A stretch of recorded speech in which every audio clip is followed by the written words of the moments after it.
నమస్తే. హైడ్రా దూకుడు మరోసారి హైదరాబాద్లో కనిపిస్తూ ఉన్నటువంటి పరిస్థితి. ఒక పక్కన కొన్ని రోజులుగా అంటే ఏదైతే తెలంగాణలో వర్షాలు బీభత్సంగా పడడంతో హైడ్రా యొక్క దూకుడు కాస్త తగ్గడం జరిగింది. కానీ నిన్న ఈరోజు కనుక చూసుకున్నట్టయితే హైడ్రా కమిషనర్ రంగనాథ్ గారు పూర్తి స్థాయిలో అక్రమమైనటువంటి నిర్మాణాల పట్ల కొరడా గుల్పించేందుకు సిద్ధపడుతున్నట్టుగా స్పష్టంగా అర్థమవుతా ఉంది. నిన్న హైడ్రా కమిషనర్ స్వయంగా రంగంలోకి దిగడం జరిగింది.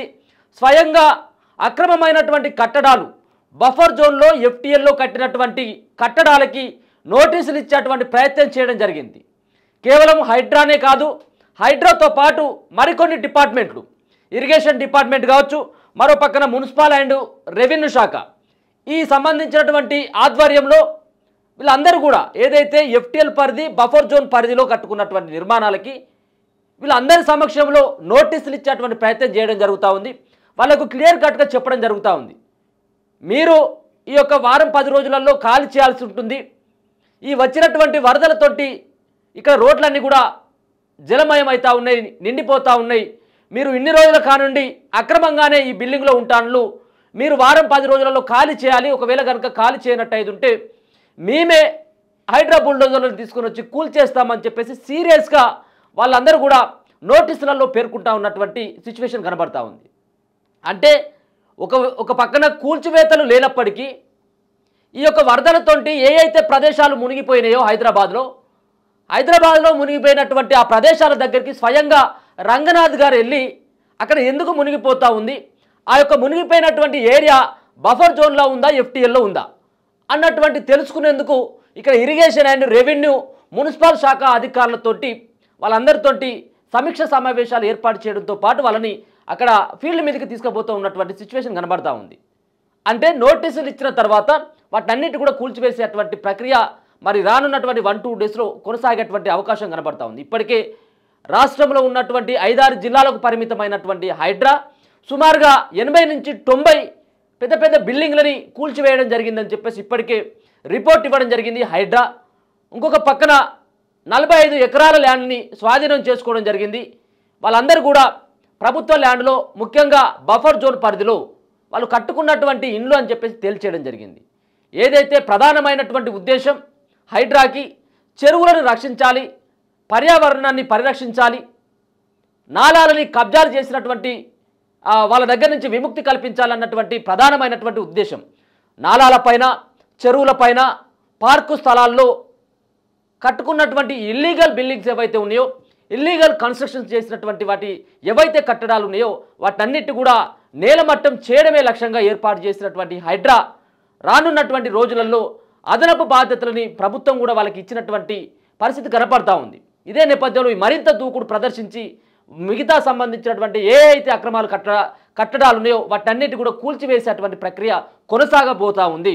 ఈ వారం రోజుల కానించి నోటీసులు ఇచ్చేటువంటి ప్రక్రియ కొనసాగింది. మొన్నటికి మొన్న దుర్గం చెరువుకు సంబంధించినటువంటి ఆ యొక్క బఫర్ జోన్లో ఉన్నటువంటి చెరువులో కట్టుకున్నారు అని చెప్పేసి 240 ఇండ్లకు ఏవైతే నోటీసులు ఇవ్వడం జరిగిందో ఆ నోటీసులో క్లియర్ కట్గా వారం 10 రోజుల టైం మాత్రం ఇవ్వడం జరిగింది. ఇప్పటికీ 15 రోజుల సమయం అవుతా ఉంది.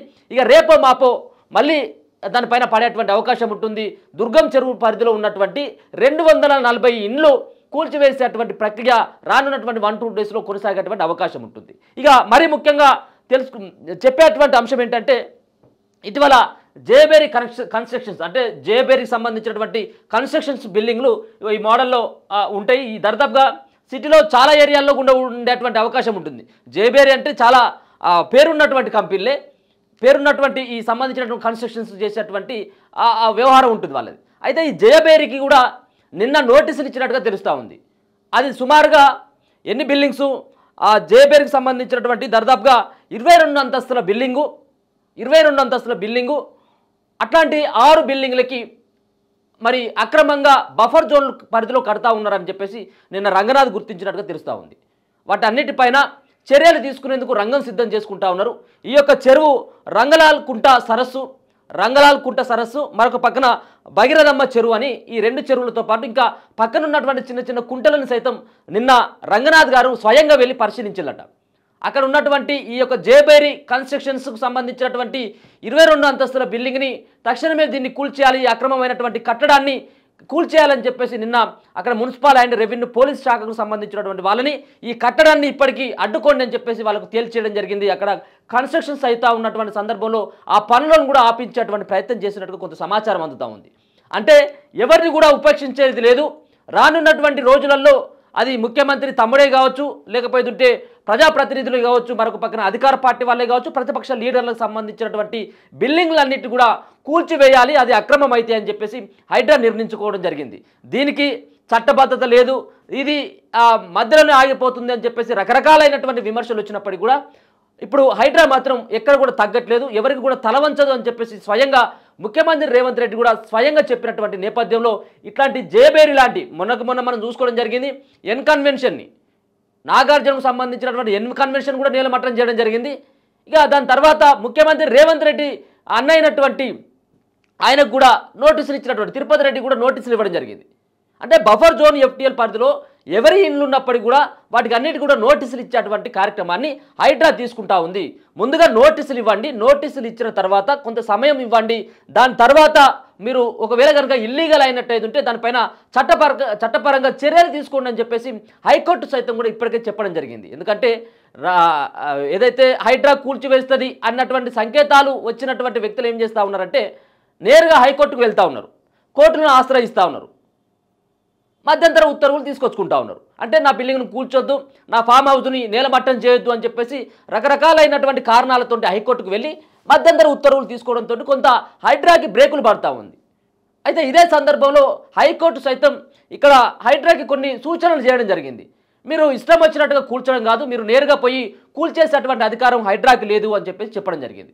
అంతేకాకుండా అదే నేపథ్యంలో మరి హైడ్రా చెప్పినటువంటి అంశం ఏంటంటే వీళ్ళు అక్రమంగా బఫర్ జోన్ పరిధి ఎఫ్టీఎల్ పరిధిలో కట్టుకోవడం జరిగింది. సుప్రీంకోర్టులో కూడా ఆ తీర్పు ఒకవేళ కనుక బఫర్ జోన్ ఎఫ్టీఎల్ కట్టినటువంటి వాటిని కూల్చేయొచ్చు అని చెప్పేసి సుప్రీంకోర్టులో కూడా తీర్పు ఉన్నటువంటి నేపథ్యం కూడా వాళ్ళు ఒకసారి హైకోర్టుకు గుర్తు చేయడం జరిగింది. అయితే అప్పుడు హైకోర్టు కూడా తేల్చేసినటువంటి అంశం ఏంటంటే ఒకవేళ కనుక వాళ్ళకు నోటీసులు ఇవ్వండి, ఎఫ్టీఎల్ పరిధిలో కానీ బఫర్ జోన్ పరిధిలో కానీ కట్టుకున్నట్టుగా మీ దగ్గర ఏమైనా ఆధారాలు ఉన్నట్టయితే ఉంటే ఆధారాలతో కూల్చేయండి, కానీ దానికంటే ముందు వాళ్ళకు నోటీసులు ఇచ్చి వాళ్ళకు కొంత సమయం ఇవ్వండి, వారం 10 రోజుల టైం ఇచ్చినట్టయితే ఉంటే మరి వాళ్ళు దాంట్లో అక్కడి నుంచి వెళ్ళిపోవడమా, దాంట్లో ఉన్నటువంటి ఫర్నిచర్ కానీ దాంట్లో ఉన్నటువంటి సామాన్లు కానీ వేరే దిక్కేమైనా తరలించకపోవడం అనేది దానికి కొంత సమయం ఇచ్చినట్టయితే వాళ్ళకు కొంత ఉపశమనం ఇచ్చినట్టయితే ఉంటుంది. వారం 10 రోజులలో మునిగిపోయేది ఏం లేదు, ఒక 10 రోజులు టైం ఇవ్వండి అని చెప్పేసి హైకోర్టు సైతం కూడా హైడ్రాకు సూచించడం జరిగింది.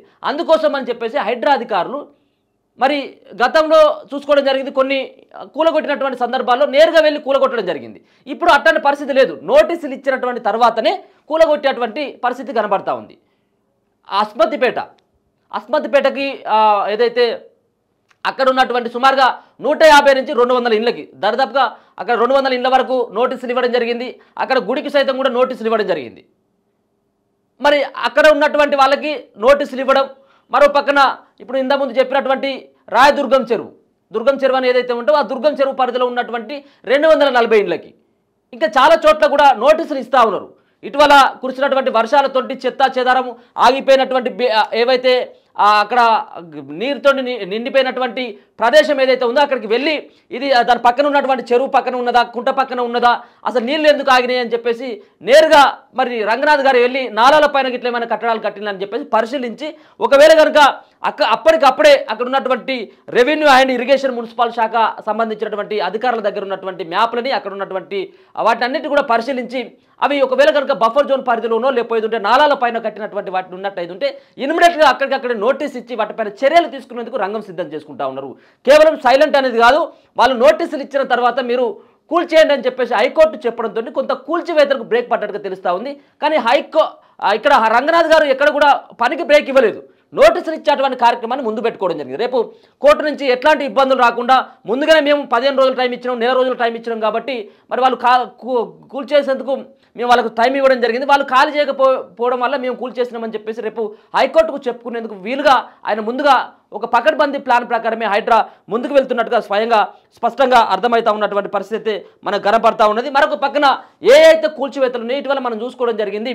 వీకెండ్లో అంటే శనివారం ఆదివారంలో కూల్చివేతల ప్రక్రియ ఉండేది. ఎందుకంటే ఆ రోజు ఒకవేళ కనుక మధ్యంతర ఉత్తర్వుల కోసం నేరుగా హైకోర్టుకో లేకపోతే కోర్టుకు వెళ్ళినటువంటి దశలో మధ్యంతర ఉత్తర్వులు ఇస్తే కొంత బ్రేకులు పడతా ఉన్నటువంటి సందర్భంలో వాళ్ళు శనివారం ఆదివారమే చర్యలు తీసుకుంటా ఉన్నారు. ఈరోజు వినాయక చవితి, రేపు మరి సండే కాబట్టి రేపు కొన్ని కూల్చివేతలు ఉంటాయి అనేది కొంత తెలుస్తూ ఉన్నటువంటి సమాచారం. దానిలో భాగంగా ఇప్పుడు ఉన్నటువంటి ఏదైతే 12 అంతస్తుల బిల్డింగు జేబేరీ కన్స్ట్రక్షన్స్ ఏదైతే కట్టుకున్నటువంటి రంగలాల్ కుంటలో కట్టినటువంటి బఫర్ జోన్లో కట్టినటువంటి ఈ యొక్క 6 బిల్డింగ్లను 22 అంతస్తుల బిల్డింగ్లకు సంబంధించినవి 6 ఉన్నట్టుగా తెలుస్తూ ఉంది. వాటిని అన్నిటి కూడా కూల్చివేసేందుకు రంగనాథ్ గారు రంగం సిద్ధం చేసినట్టుగా తెలుస్తూ ఉంది. ఇదైతే మాత్రం ఇప్పటికే ఇంకా అదనపు సిబ్బంది, మరో పక్కన అదనపు బాధ్యతలని అంటే ఏదైతే జీవో 99 ప్రకారం ఏర్పాటు చేసినటువంటి ప్రభుత్వం హైడ్రాని ఇక దీనికి ఇంకా చట్టబద్ధత కల్పించి ఇంకా మరొక పక్కన అదనపు బాధ్యతలు, అదనపు సిబ్బందిని ఇచ్చిన తర్వాత ఈ హైడ్రా మరింత దూకుడు ప్రదర్శించేటువంటి అవకాశం కనపడతా ఉంది. దీని పట్ల అక్రమమైనటువంటి నిర్మాణాల పట్ల, బఫర్ జోన్ ఎఫ్టీఎల్లో కట్టినటువంటి నిర్మాణాల పట్ల, నాలాలపైన కట్టినటువంటి పెద్ద పెద్ద బిల్డింగ్లను కూల్చివేయడమే ధ్యేయంగా హైడ్రా రంగనాథ్ అయితే రేపు మాపో దూసుకుపోయేటువంటి అవకాశం ఉంటుంది.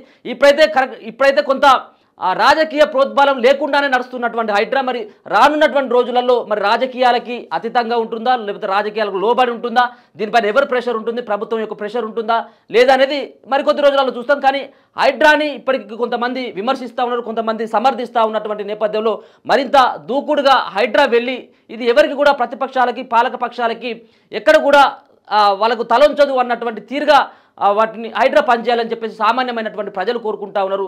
ముఖ్యంగా పేదవాళ్ళ ఇండ్ల కూల్చివేత కంటే ముందుగా బడా బాబులకు సంబంధించినటువంటి పెద్ద పెద్ద ఫామ్ హౌజులు, బఫర్ జోన్లో ఎఫ్టీఎల్ పరిధిలో నేరుగా చెరువులో కట్టినటువంటి పెద్ద పెద్ద బిల్డింగ్లను కూడా కూల్చివేయాలని చెప్పేసి ప్రధానంగా డిమాండ్ చేస్తూ ఉన్నారు. ఇక అంతేకాకుండా కాలేజీలు ఎవరైతే ఉన్నారో మల్లారెడ్డి కాలేజ్ కావచ్చు, మరొక పక్కన ఏదైతే పల్లారాజేశ్వర రెడ్డికి సంబంధించినటువంటి ఆ కాలేజీకి సైతం కూడా నోటీసులు ఇవ్వడం జరిగింది గతంలోనే.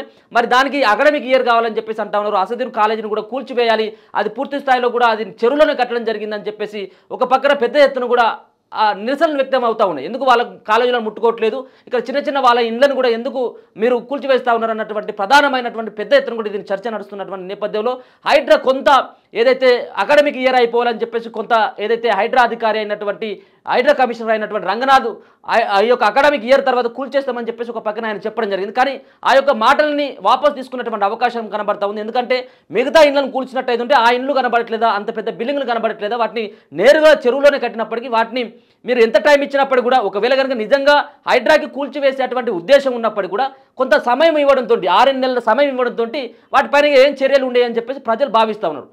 ముందుగా దానిపైన చర్యలు తీసుకొని దాన్ని కూల్చేసిన తర్వాత మా జోలికి రండి అని చెప్పేసి పెద్ద ఎత్తున కూడా నిరసనలు వ్యక్తమయ్యేటువంటి అవకాశం ఉన్నటువంటి నేపథ్యంలో మల్లారెడ్డిది కానీ మరో పక్కన అక్కడ ఉన్నటువంటి పల్లారాజేశ్వర రెడ్డిది, ఇక్కడ అసదుద్దీన్ మొబైల్స్కి సంబంధించినటువంటి కాలేజ్ పైన కూడా చర్యలు తీసుకునేందుకు రంగనాథ్ గారు సిద్ధమవుతున్నట్టుగా స్పష్టంగా అర్థమవుతా ఉంది. చూస్తూనే ఉండండి మన తొలి వెలుగు.